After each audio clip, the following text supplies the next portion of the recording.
street, it's that big, the two-story steel. that you It's a see steel out there. structure. Okay, and right then, there. so that's not gonna conflict with Cedar Hall, right?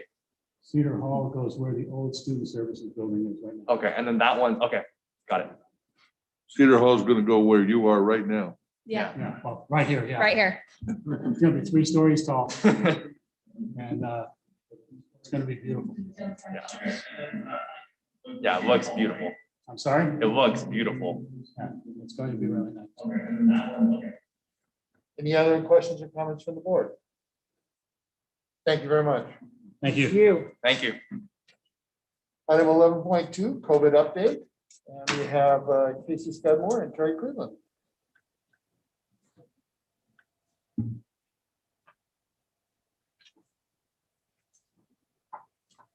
Good evening. I'm the Director of Nursing, and I'd like to give you an update on COVID. Next slide, please.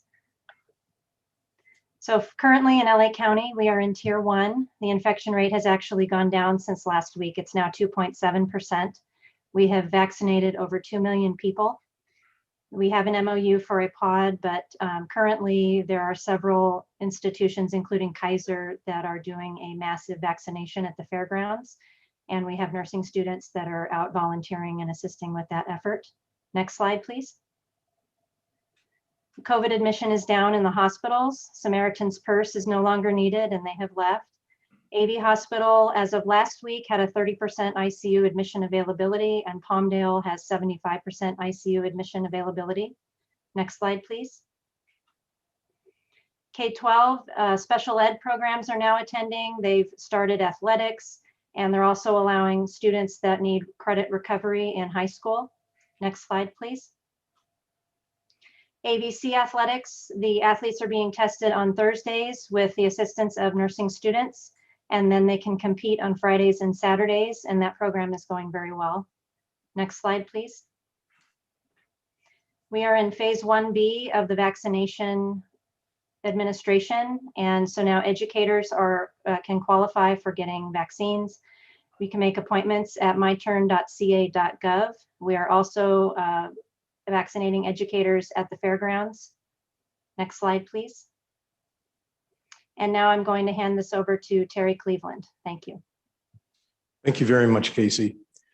This is one of our custodians, and he's using one of the new electrostatic spray guns that imparts a static charge to the mist that comes out, so it coats all surfaces, front and back. And the custodians use these guns to coat all of the high-touch surfaces around campus. They also use the guns to use the disinfectant to cover other surfaces for a little bit more in-depth cleaning. Early on, Aaron Hitchman-Tague and the safety committee and I started investigating the different portions of campus for the application of these plexiglass virus barriers. And this is just one example, and it happens to be just on the other side of that wall in the Student Services building. And it shows the number of different virus barriers that we put in place to keep the folks separated if we couldn't achieve a 6-foot distance between them. And you'll see these all over campus, and we're still looking for areas where we can enhance our safety by putting in more of these.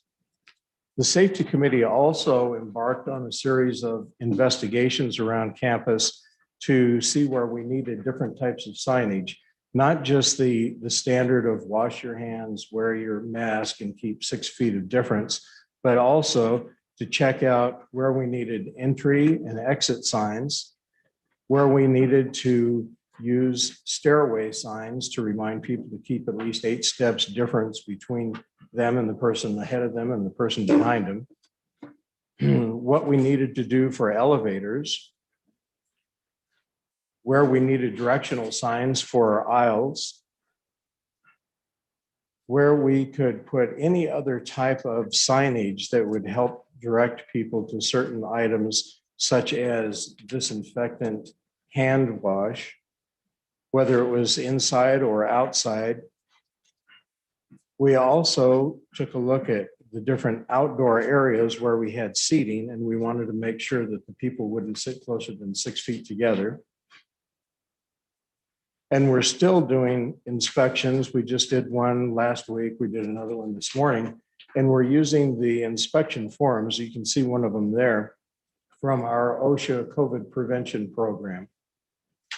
And here's another one that we use just to remind us about different things to look for. So that's all in an effort to see how we could further enhance the safety of the campus before we bring more people back. Thank you. Any questions or comments from the board? I have a quick question. Going back to the slide where the one of our custodial staff is using the sprayer. I'm not sure what the chemicals are in that sprayer, but are they strong to the point where he would need some type of like a respirator or something over his face to protect him? No, they're not harmful to humans, but they are very harmful to the COVID virus. There is, matter of fact, on the EPA's list N that it has to be on after it's been approved to kill the COVID virus. And just a follow-up question to that, you said it was being sprayed on. Oh, first question, but do all custodians have access to this disinfectant gun? Every custodian has one of these guns. As a matter of fact, Aaron just picked up a shipment last week to complete our shipment of extra guns that we have. So if something goes wrong with one, we've got another one to put in the hands of the man that maybe it malfunctioned on. And the same with the disinfectant as well, right? I'm sorry? And the same with the disinfectant, like the actual spray that. Yeah, we have plenty of disinfectant. And then is it just, you said it was high-tech surfaces? Is it just like the doorknobs and stuff, or is it being used all throughout the campus on all different surfaces? It's being used throughout the campus on all different surfaces, soft surfaces, as well as hard, non-porous surfaces. Okay, good work, thank you. You're welcome. I do want to say that if it's sprayed on like a desk, it will crumple up any paper product laying on that desk. It will, yes, I've done that myself. Any other questions or comments from the board? Thank you very much. Okay, thank you. Thank you, Ms. Scudmore. Moving on to item 12.1, report of closed session action. Consideration of public employee discipline, dismissal, release of employee 20-21/E-003 pursuant to government code section 54957. A motion was made by Ms. Gaines, second by Mr. Buffalo. With a 5-0 vote, the board reaffirmed the dismissal of employee number 2021/E-003. There are no other reports to make out of closed session at this time. Item 13, closed or consent agenda. I do want to make note of consent agenda item 13.3. There is a correction to the appointment of administrators, page 11.5. Baltazar Kenelang, the supervisor and department is changed. Aiden Onofre unfortunately passed away, as some of you know, a few weeks ago. He is, so of course, he's not the supervisor of this employee. That would be James Yoakum. So James Yoakum is the new supervisor for Baltazar Kenelang. And the rate of pay was a typo. It should read range 10, step 1, $3,330.34 per month. With that correction in mind, may I hear a motion to approve the consent agenda items by unanimous consent? So moved. Second. Discussion? Advice? Approved. All those in favor, please say aye. Aye. Opposed? Passes with 5 yes votes. Action items 14.1. Approval of the side letter of agreement between Antelope Valley Community College District and Antelope Valley College Federation of Teachers regarding the extension of Board of Trustees tenure review date for spring 2021. May I hear a motion? So move. Second. Discussion? Advice? Approved. All those in favor, please say aye. Aye. Opposed? Passes with 5 yes votes. Item 14.2.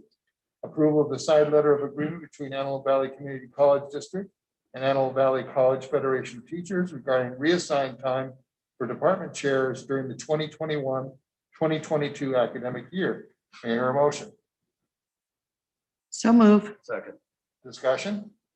Advice? Approved. All those in favor, please say aye. Aye. Opposed? Passes with 5 yes votes. Item 14.3. Approval of the side letter of agreement between Antelope Valley College District and Antelope Valley College Federation of Teachers regarding department chair elections, spring 2021. May I hear a motion? So moved.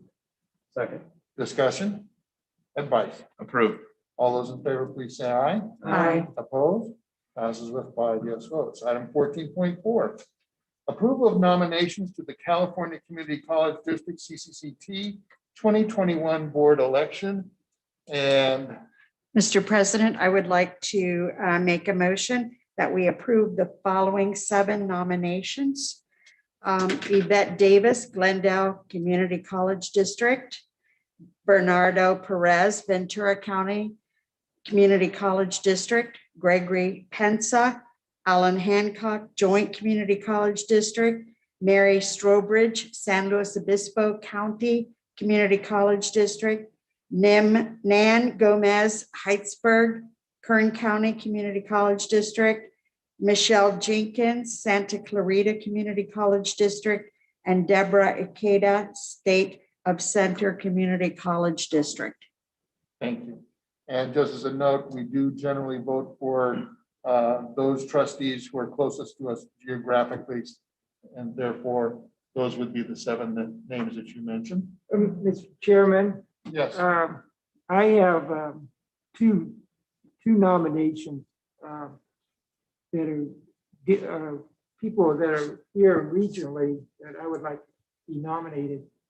Ms. Calhoun from the Compton Community College District and Carol Inman from South Orange Community College District. well, actually, we had a motion on the floor. Do we have a second to that initial motion? Second. Okay. Discussion is that there would be a second motion if this one fails. Okay. Any other discussion? Advice? And this is just a question. So we always vote traditionally on the ones closest to us, and these 7 are the ones closest to us. Yes. Okay, approved. All those in favor, please say aye. Aye. Opposed? Okay. That passes with 4 yes votes. Mr. Reeves voting no. Item 14.5, approval of independent contractor agreement with National Demographics Corporation, NDC. May I hear a motion? So moved. Second. Discussion? Advice? Approved. All those in favor, please say aye. Aye. Opposed? That passes with 5 yes votes. Item 14.6, approval of academic policies and procedures, AP&P Committee's recommendations of course listing. May I hear a motion? So move. Second. Discussion? Advice? Approved. All those in favor, please say aye. Aye. Opposed? Passes with 5 yes votes. Item 14.7, approval of the 2020-2021 men's football schedule. May I hear a motion? So moved. Second. Discussion? Advice? Approved. All those in favor, please say aye. Aye. Opposed? Passes with 5 yes votes. Item 14.8, approval of Second Amendment of County of Los Angeles and Antelope Valley College internship agreement. May I hear a motion? So moved. Second. Discussion? Advice? Approved. All those in favor, please say aye. Aye. Opposed? Passes with 5 yes votes. Item 14.9, approval of memorandum of understanding between Antelope Valley Partners for Health, AVPH, and Food Forward, and Antelope Valley College for delivery of fresh produce for students. May I hear a motion? So moved. Second. Discussion? Advice? Approved. All those in favor, please say aye. Aye. Opposed? Passes with 5 yes votes. Item 14.10.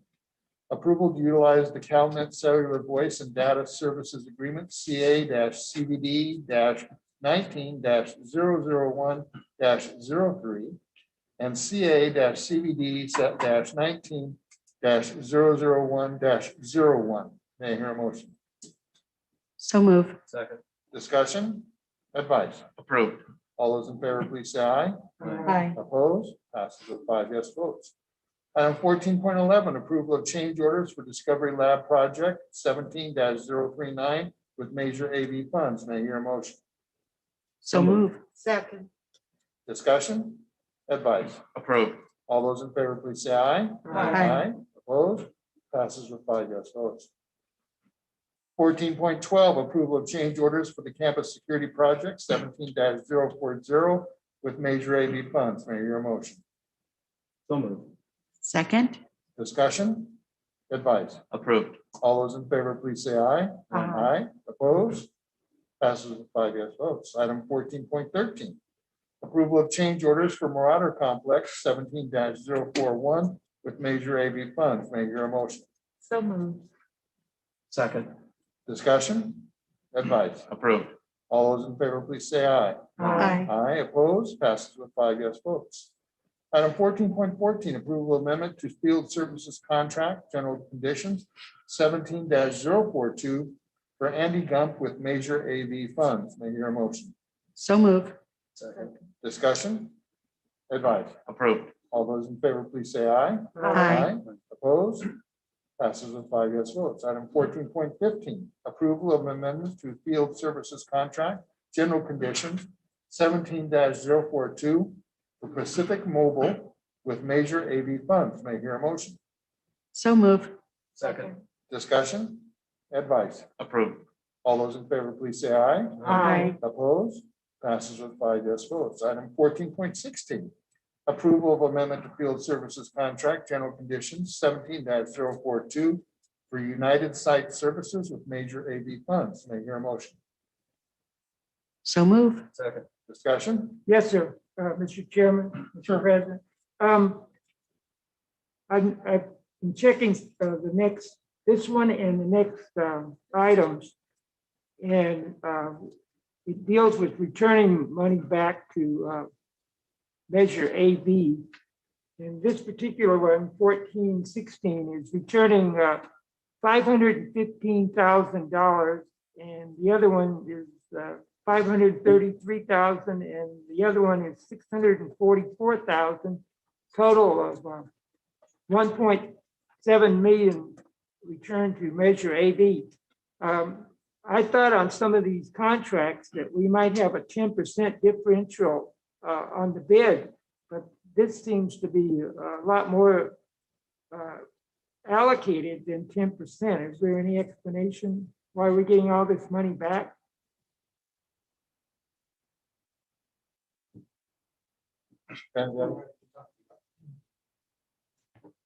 Well, the first one, and point of order, Mr. President, we have to take these one at a time as the agenda. We can't take them as three.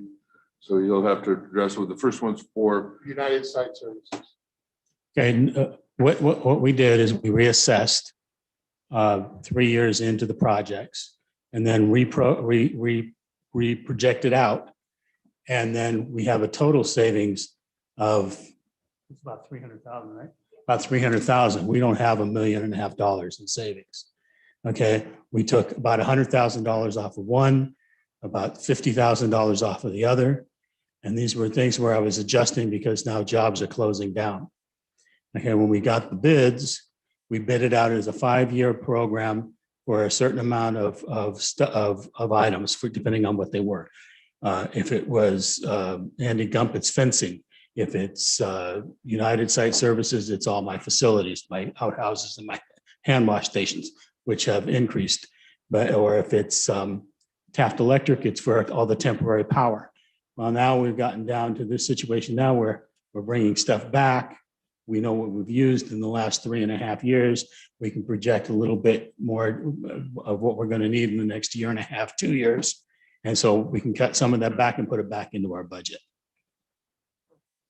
Okay, Okay, thank you. you're welcome. Any other discussion? I hear a motion. Move approval. Second. Discussion? Advice? Approved. All those in favor, please say aye. Aye. Opposed? Passes with 5 yes votes. Item 14.17. Approval of amendment to field services contract, general conditions 17-042 for Taft Electric with major AV funds. May I hear a motion? So moved. Okay, second. Discussion? Advice? Approved. All those in favor, please say aye. Aye. Opposed? Passes with 5 yes votes. Item 14.18, approval of amendment to field services contract, general conditions 17-042 for waste management with major AV funds. May I hear a motion? So move. Second. Discussion? Advice? Approved. All those in favor, please say aye. Aye. Opposed? Passes with 5 yes votes. Item 15, information items. We have 2 items on the information item calendar. It should be in your packet. Number 1, Antelope Valley Community College District Facilities Services Monthly Report and revision of Administrative Procedure 3725, Information and Communications Technology, Accessibility and Acceptable Use. Item 16, Reports and Announcements. Academic Senate, Mr. Ryder. Good evening, all. Everyone see and hear me fine? Yep.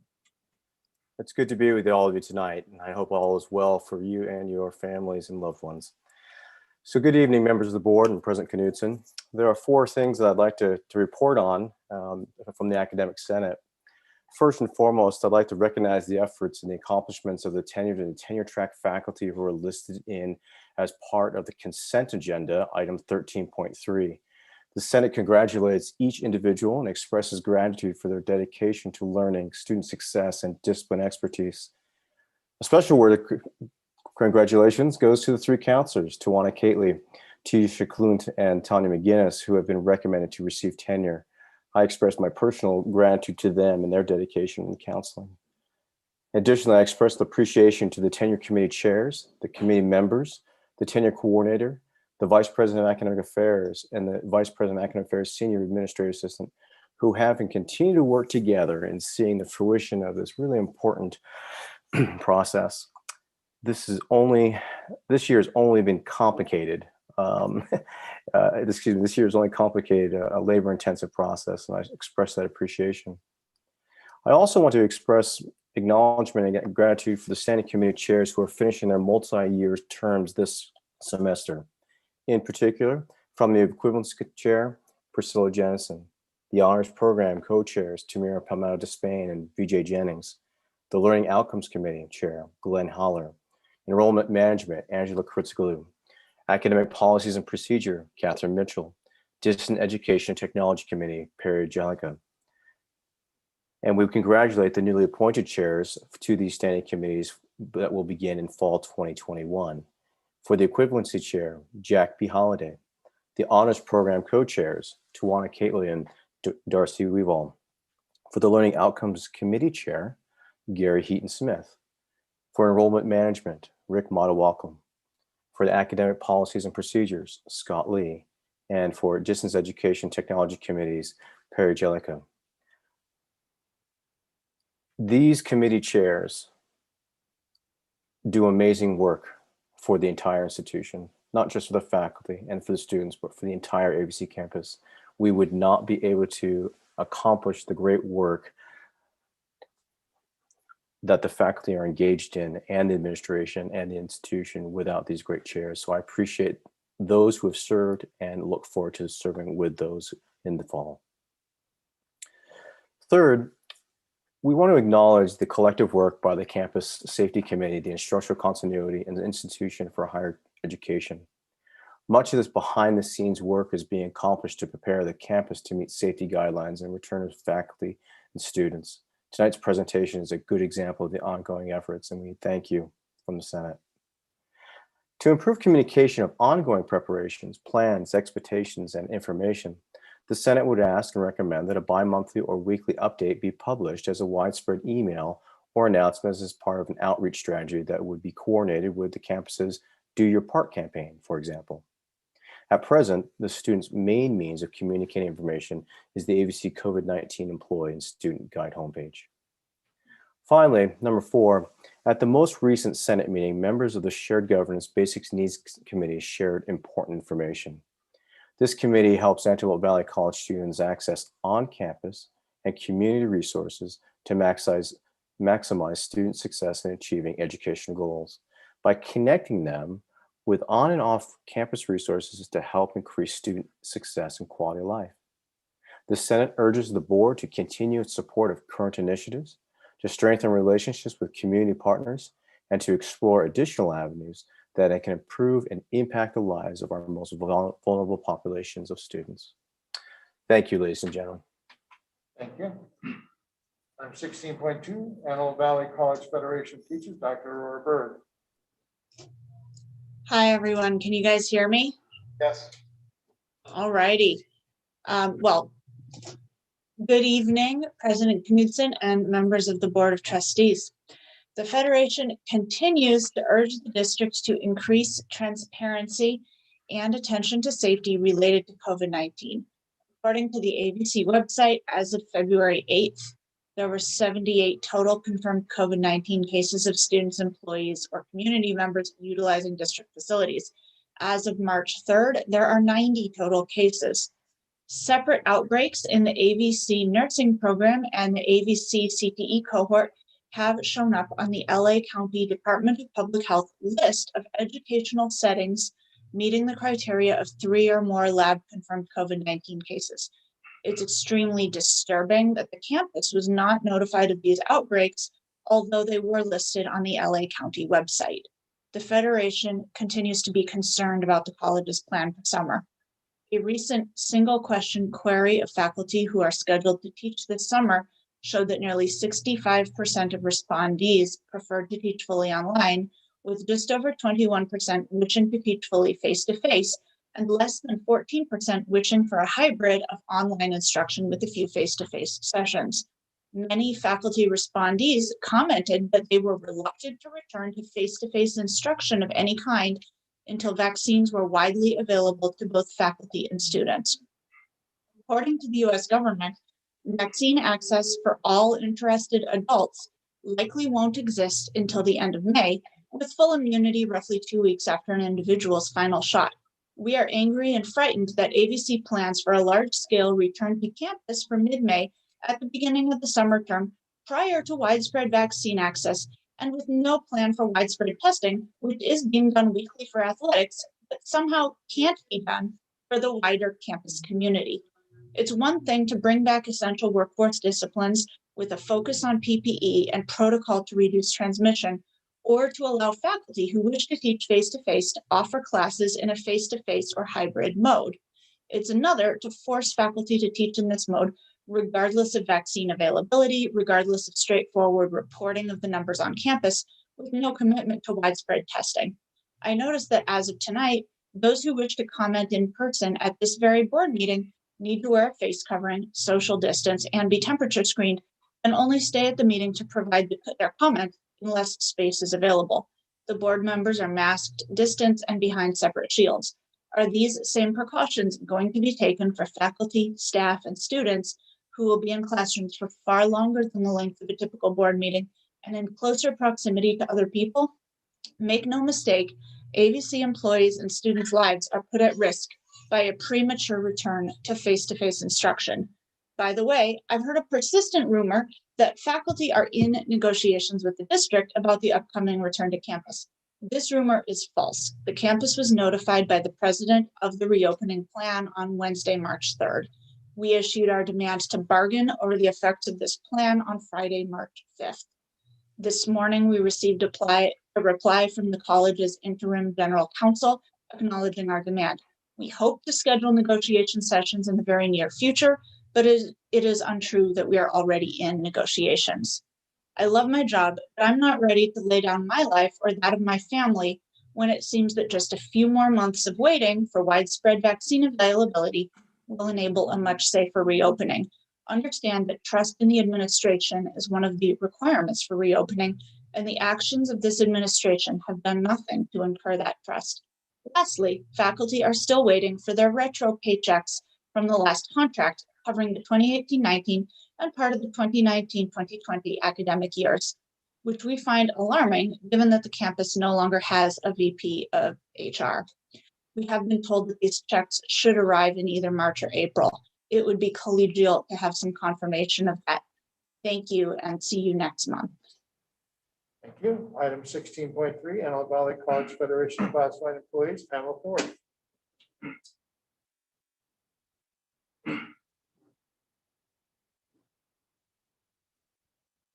Pamela? Are you muted, Pamela? Not on? All right, moving on to 16.4. Confident with Management, Supervisor, Administrator, Employees, Bill Carlson. Good evening. CMSA is looking forward to our annual scholarship. We're very close to reaching our endowment goal, which could allow for more scholarships in the future. Thank you. Thank you. 16.5, Associated Student Organization, Cameron Zapeta. Is he on? Nope. 16.6, Antelope Valley College Foundation, Diane Knipple. Nope. Item 16.7, Office of Superintendent President, Mr. Knudsen. Just a couple of quick items to reinforce what Dr. Scudmore said earlier. Our nursing students are working with Kaiser and other locations in the community to assist with delivering vaccines. The vaccines have been offered to educational institutions or educational employees. The city of Lancaster, in partnership with Kaiser Permanente and Blue Shield, opened a mass vaccination site at the fairgrounds today. There are several locations for the vaccine availability throughout town, and we're very confident that we'll be delivering those on an effective basis and keeping up with what the state distributes to us as far as the vaccines go. The athletes are competing. It's been a very safe environment. We're very pleased with that. I do want to reinforce that the reports that we have on the webpage about exposures or positive tests don't necessarily mean that they occurred here, but rather that they work here or have been here at one time, but the exposure didn't necessarily happen on campus. As a matter of fact, the exposures on campus are very minimal in comparison to the total. One last thing, as Ron and Aaron pointed out, we will be opening some buildings over the course of the remainder of the year that will bring our total to, we will open 5 buildings this year. And then we will also be hopefully populating the new Palmdale Tech Center, which is adjacent to our Palmdale Center. We're working right now on a partnership with the Air Force Research Lab for a makerspace in conjunction with the California Aeronautical Institute. I have had some discussions with the high school district on how we might be able to further partner with them and in this regard. And we also are working with Cal State Long Beach and the engineering program that we have in articulation with Cal State Long Beach to see if we can move them over and have them be a part of the newer facility in Palmdale. And we'll get that program closer to Plant 42, which would be effective as well. Then one last thing, Mr. President, at your direction and that of the rest of the board, we will be transitioning to in-person meetings for the board with the April meeting. We will continue to live stream on YouTube. However, in-person comments will take place here at the board with all the safety requirements that you see. We will be publishing the methods and protocols that will be used to attend those meetings and what will be expected when we do that. But we'll start the transitioning back to live board meetings in April. Thank you. Board member comments, Mr. Shu. Yeah, I have been getting a few emails and a few students have came and talked to me about how safe the campus is going to be for reopening next semester or even summer semester, especially also with all the numbers and with vaccines and how that's all going to work, and especially with athletics as well. So I've been emailing the athletic director and trying to talk to some administrators to see if I can get an in-person tour, and then I'll be doing that and then noting down what I find and then relaying that back to the students to ensure that they have peace of mind when they come back. Thank you. Ms. Harvey? Microphone? I would like to thank, Ms. Harvey. No worries. Happy International Women's Day. Thank you. Thank you. Mr. Reed. yeah, I would like to thank President Knudsen and Patty and the IT department for supplying me with the computer where I could hear and see the meeting tonight. And also, Patty, thank you for the shield by the podium where people can remove their masks. I appreciate the consideration of the administration and the board for somebody that's hearing and visually impaired. Thank you very much. Thank you. Ms. Gaines. Okay. First of all, I want to thank again and congratulate President Knudsen and Dr. Maria Clinton and the entire team for the wonderful opening that we saw at Fox Field with the hangar and the classrooms. I was extremely touched to hear that we have promoted or graduated over 2,000 students from this program, and 30 of them being homeless students. That is phenomenal work. I'm just honored to be a member of this board. I also wanted to say that on a personal note, I am thrilled at the possibility of returning to even a blended model of instruction in summer.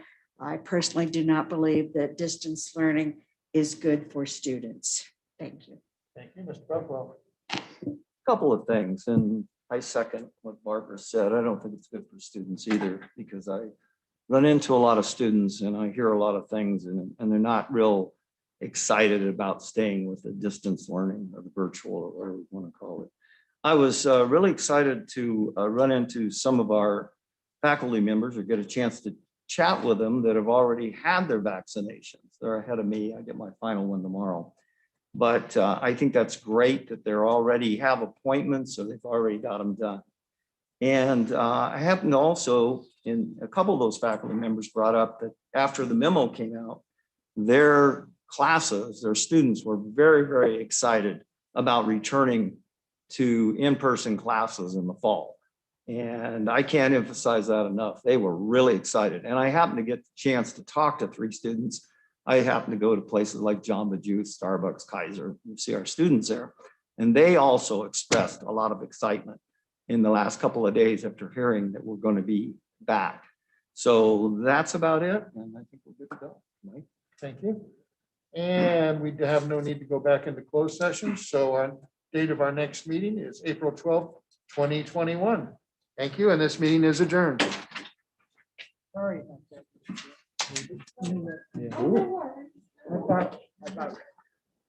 No, that's okay. I wanted to thank you for this.